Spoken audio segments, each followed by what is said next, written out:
পবিত্র শবে বরাত ফার্সি শব্দ শবে মানে রজনী এবং বারাত শব্দের অর্থ পবিত্রতা এবং ক্ষমা।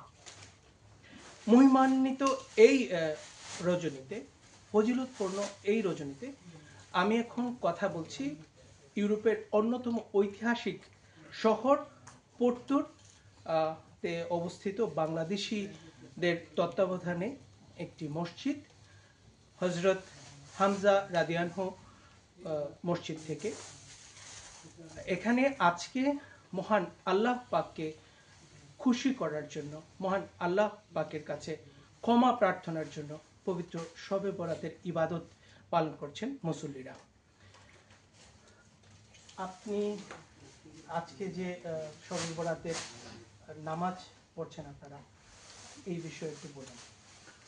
ধন্যবাদ ফাহিম ভাই। আসলে আমরা এখানে যারা উপস্থিত হয়েছি, বিশেষ করে অনেক প্রায় 300-র উপরে মুসল্লি একরাম আমরা একত্রিত হয়েছি আজকে এই পবিত্র এই মহিমান্বিত রাত্রে, যেটাকে আমরা লাইলাতুল বরাত বলি বা শবে বরাত বলি।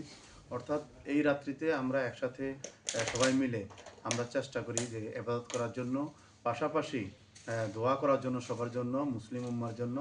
পাশাপাশি আমরা আমাদের রমজানের যে গুরুত্ব বা তাৎপর্য বা রমজানের যে প্রস্তুতি, সেটা নিয়েও আমরা আজকে রাত্রে আমরা আলোচনা করি আমাদের এই মসজিদের মুসল্লিয়ানরা এবং মসজিদের যারা খেদমতে আছেন তারা সবাই মিলে আজকে আমরা এই কাজটা করে থাকি প্রতি বছর।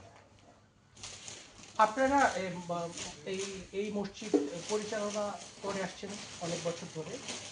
আপনারা কি কোনো ধরনের কোনো প্রতিবন্ধকতার সম্মুখীন করছেন কিনা, বা বর্তমানে যে আপনারা কি কোনো ধরনের কোনো বাধা অনুভব করছেন কিনা ওইভাবে?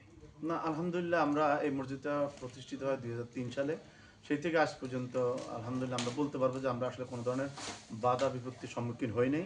আমরা সুন্দরভাবে আমাদের ধর্মীয় যে চর্চা সেটা আমরা করে যেতে পারছি, এবং প্রশাসনও আমাদেরকে বিভিন্নভাবে বিভিন্ন সময় বিভিন্নভাবে সহযোগিতা করে যাচ্ছে। আপনাকে ধন্যবাদ।